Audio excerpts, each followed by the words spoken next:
Welcome back to BeeCreative Crafts. Today, let's learn how to crochet in the round, starting with the magic ring. I start most of my hats and beanies with a magic ring, but that's not all I use it on. In fact, I start almost all of my projects worked in the round with a magic ring. A few examples of my projects that I have used it on are coasters, doilies, ornaments, the base of my market bag, and I even used a magic ring to start the blanket, which leads me to not all things that start in the round end round, as you can also see with these appliques. Enough of my yapping. Let's head over to the crafting desk and get started. Hey y'all, Pam here with BeeCreative Crafts. Welcome back. I've had a couple of y'all ask me how to do a magic ring. So I aim to please, so I thought I'd film this up for y'all today and show you how I start most of my projects that I work in the round using the magic ring method. For today's tutorial, I'm going to be using Yarn Bee Mini Maker in the color purple. This is a 4-weight yarn. And I'm going to be using my Yarnology hook in a size K. Not sure if y'all can see that because it is quite small, which is also a 6.5 millimeter. The yarn and my hook both came from Hobby Lobby. All right, let's get started. Okay, take your yarn and you're going to lay it across your hand like this. Now you're going to want to leave a tail of about 2 to 3 inches, which for me, I generally just use my hand as my guide. So I'm going to leave it about as long as my 4 fingers. Now you're going to wrap the yarn around your fingers and create an X. Okay, let me show you that again. So you're going to go around your fingers and create an X. Now you're going to take your thumb and you're going to hold that in place. And take it off of your fingers. So now you have a ring. Taking your hook, you're going to go into the ring and you're going to grab your working yarn and pull it through. Now getting this started is a little fiddly, but once you get it, it's pretty easy. Taking your right hand, you're going to grab the yarn and clamp it onto the hook. Just hold it in place basically. Now with your left hand, you're going to take your yarn, go ahead and get it in however you like to hold your yarn to create tension when you're crocheting. And then you're going to take either 2 or 3 fingers and put them back into the ring. And you're going to pull it down. And that again is just going to create tension. Okay. So all I've done, put my fingers in and pulled. Then we're going to chain 1 to lock our ring. And now you can let everything down and it's not going to fall apart. Okay. Now, if you are going to be working single crochets into your ring, all you need to do is the chain 1. For this project, I'm going to be working 2 double crochet, or I'm going to be working 12 double crochet into my ring, so I'm going to need a chain of 2. At this point, your ring, your tail should now be woven around this ring a couple of times. So if yours looks like this, you're doing great. Okay, now pick it back up. Again, put a couple of fingers back into the ring. You can put 2, you can put 3, you can use your middle and your ring, whichever is more comfortable for you to hold. Okay, I usually do my ring finger and my pinky, and then I use my middle finger to help hold the tension on the yarn. Like this, with my thumb. Okay, so then we're going to chain 1 more for my chain of 2. Now for me in this project, this chain of 2 is not going to count as a stitch. So I want to work 12 double crochet into the ring. So yarn over and then we're going to go into the ring, draw up a loop, pull through 2 and pull through 2, and that is my first double crochet. We're going to do that all the way around. We're going to make 12. 2. Pause. Let me go back and show you again in slow motion.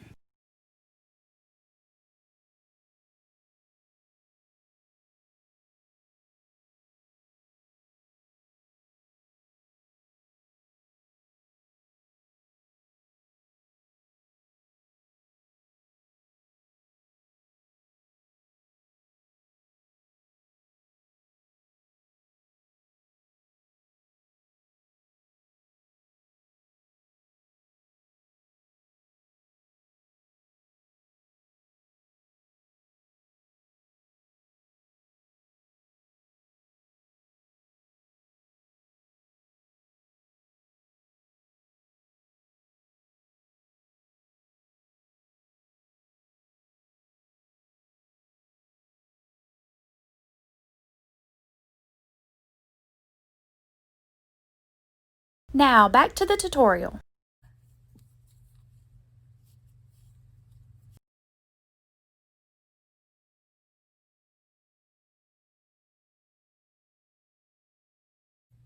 Okay, now I'm going to stop here and I'm going to count. So I have 1, 2, 3, 4, 5, 6, 7, 8, 9, 10, 11. So why did I stop at 11 when I said I want to do 12? Well, we're going to go ahead and start to close up our ring.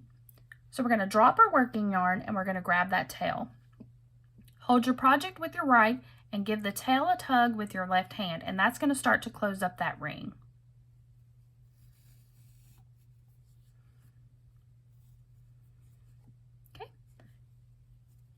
Now we're not going to close it all the way because we do still have one more stitch to make.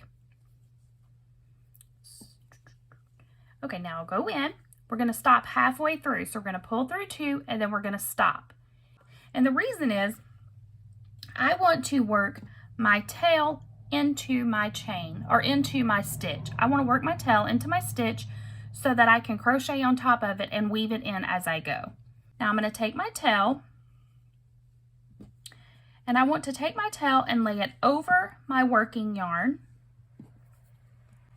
and then complete my double crochet. Because I want to work my tail into my last stitch. Okay, now grab your tail and we're going to give it a tug and we're going to go ahead and close up that hole a little bit more.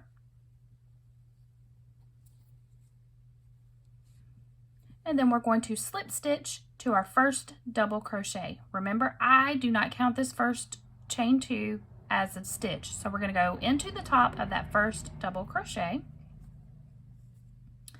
Grabbing my tail, I'm going to bring it back across the hook. And then I'm going to slip stitch. And what that does is it has locked my tail so that it is now also up here on my next row so that I can crochet on top of it and secure it in with less weaving to do at the end. There's still a tiny little hole here, so we're going to grab our tail and we're just going to give it a tug. And now we have cinched that center hole completely closed. Now I'm going to go ahead and I'm going to show you how I crochet over this, because I know a lot of people say just work it in as you go, and you may not know what that means. So I'm going to go ahead and show you how I do that. Chain 2. And now we're going to go back into this first double crochet and work 2 double crochet.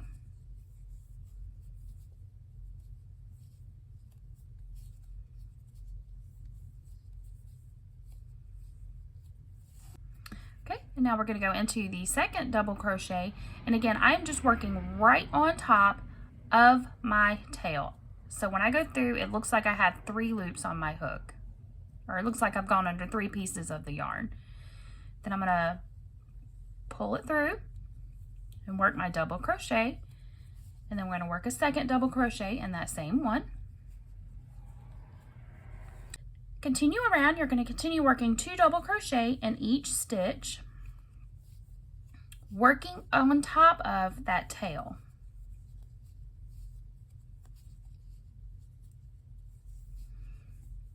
Now I am not going to work it all the way around.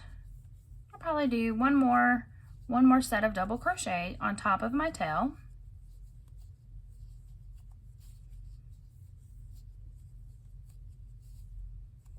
Okay, that should be good enough. Now I'm going to drop the tail and let it just fall behind my work. And I'll show you what I do with that here in just a minute. And then just continue all the way around, working 2 double crochet in each stitch.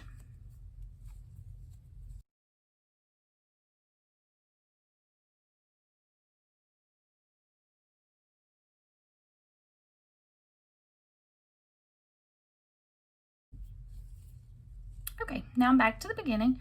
And remember, this chain 2, I do not count as my first stitch, so I'm going to slip stitch into the top of my first double crochet to complete my round.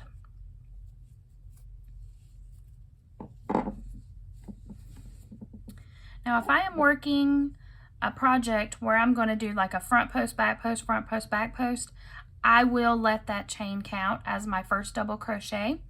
But otherwise, I do it this way because I feel like it fills in that hole just a little bit and doesn't leave a gap.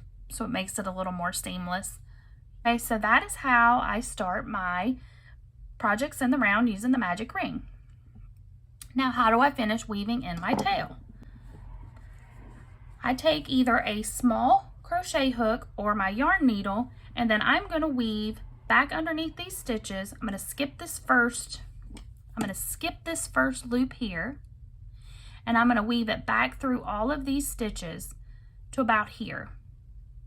And then I'm going to take it and I'm going to skip the first stitch, and then I'm going to weave it back across this way.